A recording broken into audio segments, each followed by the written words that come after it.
I study online में आपका स्वागत है।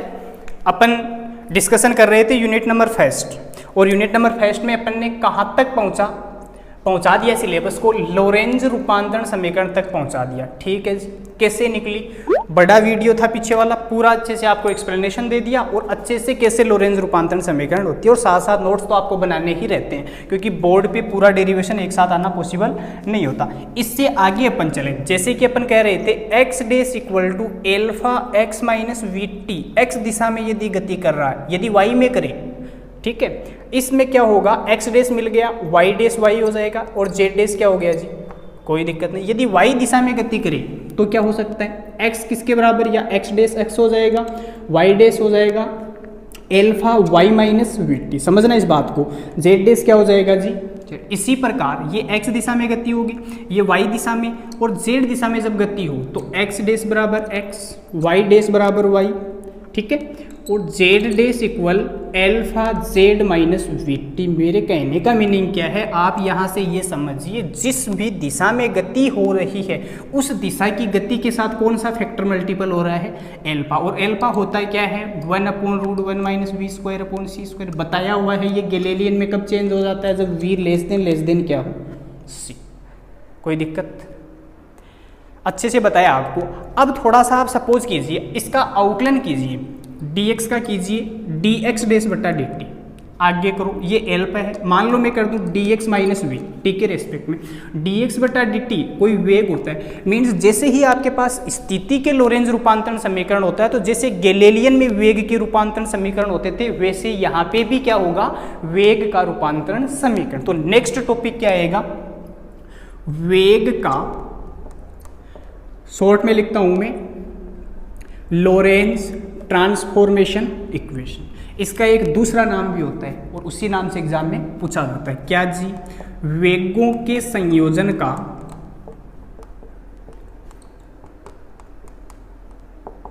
आपेक्षिकीय नियम। बहुत अच्छा नाम है ये, आपेक्षिकीय नियम, ठीक है, means relativistic law of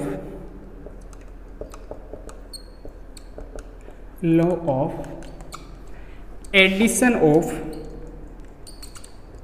velocities। समझ आ रही है बात, कैसे शुरू करेंगे जी, अभी बता दिया आपको पूरा एक्सप्लेनेशन करके, ठीक है। स्थिति के रूपांतरण समीकरण आपके पास है, लोरेंज रूपांतरण समीकरण, अपन वहाँ से ही आगे चलेंगे, एकदम धीरे धीरे से पूरा टॉपिक पढ़ेंगे, क्योंकि आपके ये नहीं होना चाहिए कि इतनी जल्दी चल रहा है और आपके समझ नहीं आ रहा है। तो शुरू करेंगे अपन, वी नो दैट स्थिति के लोरेंज ट्रांसफॉर्मेशन इक्वेशन से क्या होता है जी, एक्स दिशा वाला लेके चलेंगे, x dash equal to alpha x minus we t. Second क्या होता है जी, y dash equal y. Next क्या होता है जी, जेड डैश इक्वल जेड। फिर टी वाला आता है, और टी डैश क्या होता है, alpha t minus v x upon क्या होता है जी, सी square. Equation number 1, this is 2, 3 और 4। इतना आप इजीली कर सकते हो और इसमें कोई दिक्कत भी नहीं होनी चाहिए, क्योंकि पीछे करवा चुके पूरा टॉपिक आपको। बस अब देखिए, आउकलन करने पर समीकरण 1 से 4 तक जितने भी इक्वेशन है उनका मैं आउकलन कर रहा हूँ, ठीक है ना, डूइंग डेरिवेटिव, ठीक है जी। पहले इसका कीजिए, तो dx डैश अपॉन क्या हो गया जी, dt इक्वल एल्फा एक्स की जगह dx माइनस वी टी का क्या हो गया, dt। कर सकते हो इजीली, ठीक है। dy डैश किसके बराबर हो गया, dy के, ठीक है, क्यों किया मैंने, dy डैश अपॉन dt आता, dy अपॉन dt से dt चला जाएगा। इसी प्रकार dz डैश किसके बराबर हो गया जी, dz के इक्वल हो गया। समझ आई बात।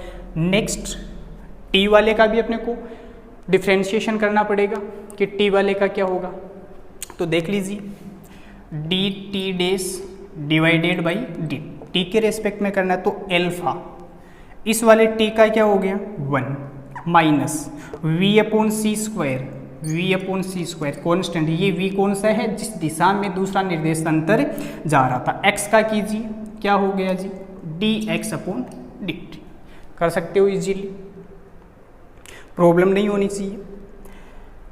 नेक्स्ट अब आगे बढ़ो, क्योंकि आपको क्या चाहिए, dx/dt चाहिए, तो जैसे तैसे करके आपको dx/dt की वैल्यू निकालनी होगी। क्यों? क्योंकि आपको वेग चाहिए होता है, और वेग क्या होता है, dx/dt, और होता है क्या है वेग, वो x दिशा में है तो अपन क्या ले लेते हैं, ux। इसी प्रकार यदि y दिशा में है तो अपन uy ले लेंगे, ठीक है। इसी प्रकार z दिशा में है तो अपन uz ले लेंगे। तो देखिएगा ध्यान से, x मतलब मैं ये लिख देता हूँ वेग का मान, यदि ux आपको निकालना है तो dx बट्टा क्या हो गया जी, dt, ठीक है। इसी प्रकार uy निकालना है तो dy बट्टा dt, दैट्स ओके। uz निकालना है तो dz/dt। पीछे वाले लेक्चर्स में भी अपन ने पढ़ा है। यहाँ से dx क्या हो गया, ux dt, ठीक है। dy क्या हो गया, uy dt, ठीक है। इसी प्रकार dz क्या हो गया, uz dt, ठीक है। ऐसा अपन ने क्यों किया, क्योंकि यहाँ पर यदि मेरे को वैल्यू निकालनी है dx/dt, तो इधर भी कुछ वैल्यू होनी चाहिए। तो इस dx की जगह अपन क्या रख सकते हैं, वो वाला मान रख सकते हैं, ठीक है। देखिएगा यहाँ अवकलन करेंगे तो dx का होगा dx, और नहीं x का हो जाएगा dx alpha dx minus v dt, ठीक है ना। आगे देखिएगा, dx का मान ये है, इसको समीकरण आप 5 मान लेना, और इन दोनों को साथ में मान लो, समीकरण क्या है जी, 6 है, ठीक है। तो dx का मान समीकरण 5 में रखने पर इसको कैपिटल A दे देते हैं अपन, इसको कैपिटल B, और ये वाला मान लेते हैं कैपिटल C। समीकरण कैपिटल A को 5 में रखने पर क्या मिलेगा अपने को, dx इक्वल एल्फा, मैथमेटिकल है पूरा, dx की जगह ux dt, समझ आ रही है बात, माइनस क्या मिल गया, v इंटू dt। आगे बढ़ो, dx इक्वल एल्फा, दोनों में से dt बाहर ले लो, ले लिया जी, अंदर क्या रहा ux, माइनस क्या रहा v, dt इधर आ जाएगा, तो dx/dt किसके बराबर आ गया जी, एल्फा ux माइनस v। अच्छे से समझ आई ये वाली बात कि कैसे अपन यहाँ तक पहुँचे हैं, कि dx/dt इक्वल क्या हो गया, एल्फा ux माइनस v, या फिर अपने को यहाँ तक पहुँचना रहता है। और इसको अपन इक्वेशन दे सकते हैं, नेक्स्ट वाला 6 हो गए ना, और 7। अब देखिए आपको dx है, दिमाग लगाइए थोड़ा सा, इसमें यदि किसका भाग दें अपन, dt का भाग दें, तब आपके पास क्या निकल के आता है, ux। मीन्स आपका नेक्स्ट टास्क क्या है, आपके पास किसकी वैल्यू हो, dt। जब आपके पास dt होगा और उसका आप भाग दे दोगे तो क्या मिल जाएगा आपको, ux मिल जाएगा। फॉलो कर रहे हो इस वाली बात को, ठीक है। अपन करते हैं, तो t अपने पास समीकरण 4 है, तो समीकरण 4 का अवकलन आप करोगे तो क्या मिलेगा, dt। देखिएगा जैसे मैं लिख रहा हूँ, साथ साथ नोट्स बनाओगे तो ठीक रहेगा, ठीक है ना, पूरा एक बोर्ड पे आना पॉसिबल नहीं है। तो देखिएगा, समीकरण 4 का अवकलन करने पर, अवकलन कीजिएगा, dt इक्वल एल्फा कॉन्स्टेंट, फिर क्या हो जाएगा, dt, t का dt हो गया, माइनस किया तो नहीं ना, किया हुआ है, देखिए अपने पास ये है ना, नीचे क्या है, dt dt मीन्स इतना करना होता है कि dt एल्फा t का 1 माइनस v/c² x का क्या हो गया जी, dx हो गया, ठीक है ना। पता नहीं था कि किया हुआ है कि नहीं, मीन्स इसको ही आप मान लो, 7 हो गया, समीकरण 8 हो गया। समीकरण 7 में समीकरण 8 का भाग देने पर दीजिएगा, समीकरण 7 डिवाइडेड बाई 8 क्या है, dx डिवाइडेड बाई dt हो गया। लेफ्ट वाले को लेफ्ट से, राइट वाले को राइट से, क्या मिला, एल्फा इंटू dt, ठीक है। यहाँ पे क्या है, ux minus v divided by, नीचे एल्फा 1 माइनस v/c², और साथ में x की जगह क्या है, dx, ठीक है ना। तो यहाँ पे क्या आ गया dx, और dx की जगह आप क्या रख सकते हो इक्वेशन ए से, क्योंकि इस वाले को a में चेंज कर दिया तो इस वाले को भी a में चेंज करना होगा अपने को। समझ आ रही है ना बात कि ux की जगह आप क्या पुट कर सकते, नहीं dx की जगह आप क्या पुट कर सकते हो ux इंटू dt, और यहाँ पे ये dt होता है, इसका अवकलन करोगे तो ये होता है dt, t का अवकलन dt हो गया, मीन्स यहाँ इसका अवकलन क्या होता है जी dt होता है, ठीक है। पढ़िए आगे, dx की वैल्यू रखिए dx डेस। मैं x वाले के साथ ही क्यों कर रहा हूँ, क्योंकि अपना x दिशा में ही पिंड जा रहा है, y वाले में तो सीधा सीधा आंसर आ जाएगा। तो dx dash upon dt dash that equal, alpha से तो एल्फा चला गया, क्या रहा dt ux minus v divided by, नीचे क्या है जी dt माइनस v अपॉन सी स्क्वायर, क्या आ गया यहाँ पे dx, dx की जगह इक्वेशन ए से ux इंटू डी, क्या आ गया जी ux इंटू dt को बाहर ले लो तो dx dash upon dt dash equal dt ux minus v divided by, यहाँ से dt बाहर लेंगे तो 1 माइनस ux v अपॉन सी स्क्वायर, और dt से dt चला गया, dx dash upon dt dash किसके बराबर निकल के आ गया ux minus V divided by 1 minus ux v divided by C square. इधर वाला मिटा दें, अब कोई काम का नहीं है। समझे यहाँ तक अपन कैसे पहुँचे, और बता दूँ फिर से कि x वाले के साथ ही क्यों कर रहे हैं, क्योंकि पिंड अपना x दिशा में जा रहा है तो x में कितना परिवर्तन होगा वो अपने को ढूंढना रहता। y में जाता तो y, लेकिन आपकी बुक के अकॉर्डिंग x में ही पिंड जाता है, ठीक है। नेक्स्ट देखिए, but dx dash upon dt डेस, देखो dx बटा dt क्या बताया था आपको ux, जैसे ही डेस लगाते हो तो ux पे भी क्या आ गया डेस। इसका मीनिंग क्या है, यहाँ ux डेस क्या होगा s डेस निर्देश तंत्र में, s डेस निर्देश तंत्र में वेग, ठीक है। देन क्या लिख सकते हो इस इक्वेशन को, ux dash equal ux minus V divided by 1 minus ux v divided by C square, और ये इक्वेशन कौन सा है 7 तक पहुंच गए थे, इसको अपन क्या मान सकते हैं इक्वेशन 8। तो समझ आया कैसे इक्वेशन 8 पहुंचा, और इक्वेशन जो 8 है ux dash equal ux minus V upon 1 minus ux v upon सी स्क्वायर, यही x दिशा में वेगों के संयोजन का आपेक्षिकीय नियम है। x के लिए निकाल लिया, अब अपने को y के लिए निकालना है। समझ रहे हो इस बात को, तो y के लिए निकालोगे तो अभी जैसे इक्वेशन लिखा था यहाँ मैं वापस लिख देता हूँ, dy डेस किसके बराबर था dy के इक्वल था, आया था ऐसा इक्वेशन अपने पास, ठीक है। और dy की जगह आप u के पदों में क्या लिख सकते हो, यहाँ से देखिए dy डेस इक्वल dy की जगह क्या हो गया uy इंटू डी।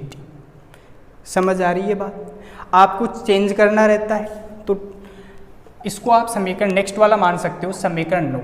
अब आपको y दिशा में चाहिए तो थोड़ा सा समझिए, y दिशा में चाहिए तो dy डेस बट्टा क्या होना चाहिए dt डेस। dy डेस अपने पास अवेलेबल है, क्या dt डेस भी अपने पास अवेलेबल है, मीन्स इस इक्वेशन का यहाँ पे भाग देने पर, समीकरण 9 में समीकरण 8 का भाग देने पर, देखिएगा आप समीकरण 9 डिवाइडेड बाई 8 क्या मिला dy डेस upon dt dash equal uy, साथ में क्या है जी dt, वहाँ से ले आइए लेफ्ट वाला लेफ्ट के साथ राइट वाला राइट के साथ, तो alpha dt minus V upon सी स्क्वायर डॉट dx की जगह क्या है ux into D T, ux into D T.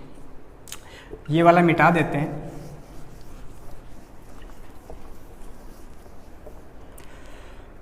But नहीं पहले थोड़ा सॉल्यूशन कीजिएगा। इसके आगे देखिएगा dy डेस अपॉन dt डेस, पूरा मैथमेटिकल है, uy dt डिवाइडेड, दोनों में dt है बाहर ले लो, ये लो जी dt, और एल्फा है ही, अंदर क्या रहा 1 minus ux v divided by C square, और dt से dt चला गया, नेक्स्ट क्या मिला अपने को, d Y dash upon D T dash equal you y upon alpha 1 minus you x we upon C square, और एल्फा की वैल्यू पुटअप कर दीजिए, d Y dash upon D T dash, alpha क्या होता है 1 upon root 1 minus we square upon C square, तो वो वाली टर्म कहाँ भाग जाएगी, ऊपर, means u Y root 1 minus we square upon C square divided, समझ आ रहा है ना, 1 minus you x we upon क्या हो गया जी, सी स्क्वायर। बहुत इजी वे में अब आगे क्या कह सकते हो आप, एस डेस निर्देश तंत्र में वेग, एस डेस निर्देश तंत्र में वाई दिशा में वेग कितना होता है जी, यू वाई डेस, और मान क्या होता है उसका, डी वाई डेस बट्टा डी टी डेस। देन उस इक्वेशन को क्या लिख सकते हो आप, U Y dash equal you Y root 1 minus we square upon C square divided by 1 minus you x we upon क्या हो गया, सी स्क्वायर। एक इक्वेशन अपने को ये मिला। ये इक्वेशन क्या है, वाई दिशा में वेगों का संयोजन का आपेक्षिकीय नियम। जेड के लिए निकालना है तो कुछ नहीं करना, जैसे ये मैंने इक्वेशन बताई थी पहले भी ऐसी इक्वेशन लिखी हुई थी, मीन्स डी जेड डेस किसके बराबर हो गया जी, डी जेड के। नेक्स्ट आगे चलो, डी जेड डेस, डी जेड, यहाँ से डी जेड किसके इक्वल हो जाएगा, you z into D T, means मान क्या है, you z into D T. आपको एस डेस में जाना है तो पहले थोड़ा समझो और फिर करो, तो क्या होगा, d Z dash upon D T dash, d T dash अपने पास है, डी जेड डेस भी अपने पास है, सॉल्यूशन कर लीजिएगा। इसको अपन इक्वेशन मान सकते हैं, 8 हो गए थे, 9 हो गए थे, ये वाला 10, ठीक है, और ये वाला इक्वेशन मान लो 11, ठीक है। समीकरण 11 में 8 का भाग देने पर, समीकरण 11 में 8 का भाग देने पर क्या मिलेगा, d Z dash upon D T dash, ठीक है। बढ़ो आगे, u z into D t divided by, ये वाली पूरी टर्म आ जाएगी, मीन्स एल्फा डी टी, और यहाँ करेक्शन बताया हुआ है आपको क्या करना है, डी एक्स की जगह वैल्यू क्या पुट करनी है, U x into D T, ठीक है ना। वैल्यू पुटअप करो, you x into D T बाहर ले लो, मैं यहाँ बता देता हूँ आपको, थोड़ा सा टाइम लगेगा मिटाने में। देखिएगा, D Z dash upon D T dash equal U z into क्या हो गया, डी टी डिवाइडेड बाई, दोनों में से डी टी नीचे बाहर लो, एल्फा पहले से है तो 1 minus you x we upon क्या रहा जी, सी स्क्वायर, डी टी से D T 1 time division, that means D Z dash upon D T dash equal U Z upon alpha 1 minus you x we upon क्या हो गया, सी square. आगे क्या मिलेगा, ये इक्वेशन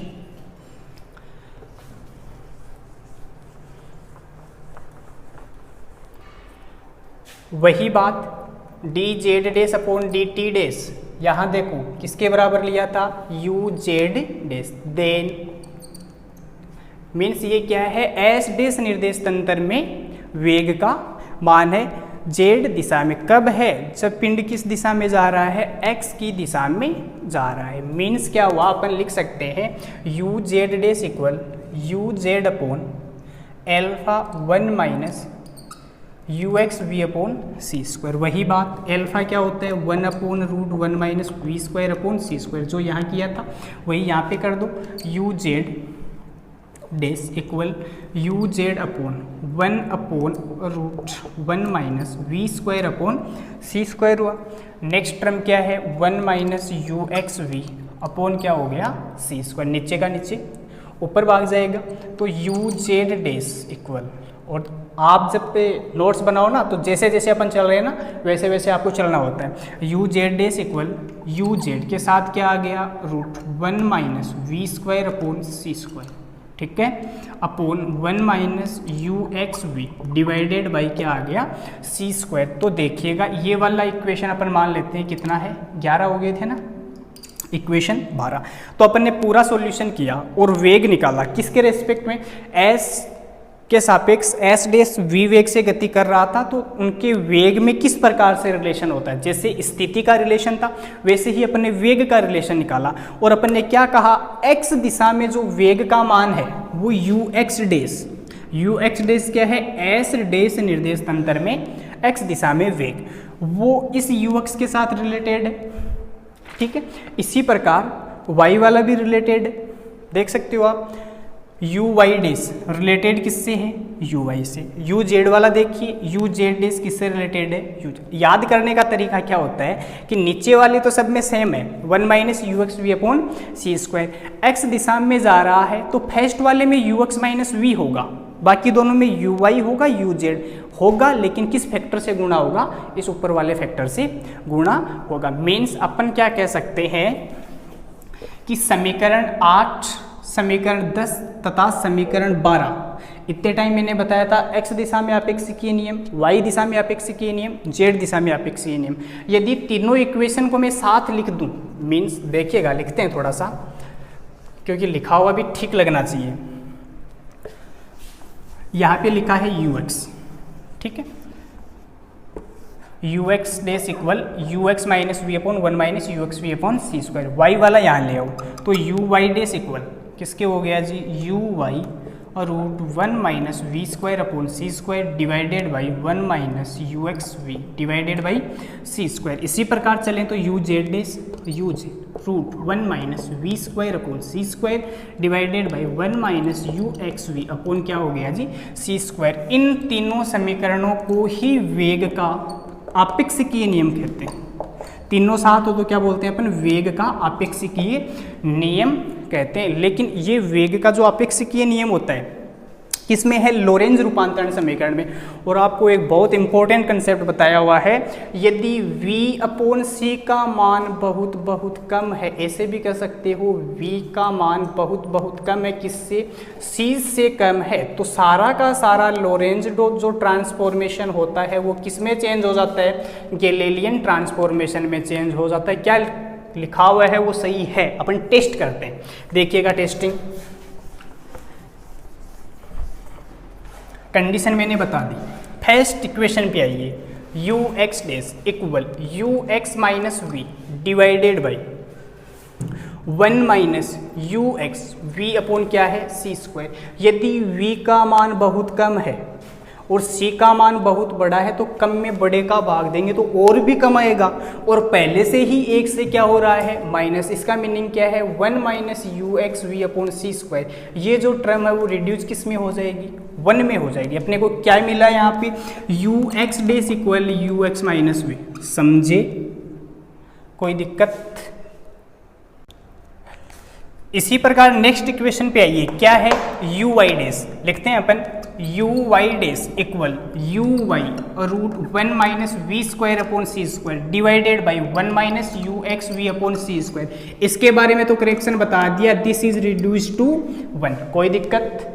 नेक्स्ट आइए, v बहुत कम है किससे, c से, तो यहाँ पे भी तो वही बात है, v अपॉन सी का मान कुछ कम आएगा, इसका स्क्वायर होगा तो कम का स्क्वायर और भी क्या आता है, कम आता है। Means 1 minus we square upon C square भी रिड्यूस किस में हो जाएगा, 1 में हो जाएगा। क्या मिला अपने को, यू वाई डैश किसके बराबर जी, you y. Next equation same ऐसा ही इक्वेशन है, यू जेड डैश कैसा आ जाएगा, यू जेड डैश किसके बराबर आ गया, यू जेड। मैं कहूँ आपको कि ये जो इक्वेशन अपने पास निकल के आ रहे हैं, ये इक्वेशन क्या है, तो पहले अपन ने पढ़ा था गैलीलियन रूपांतरण समीकरण में वेग के समीकरण क्या होते थे, v dash equal to v minus V not.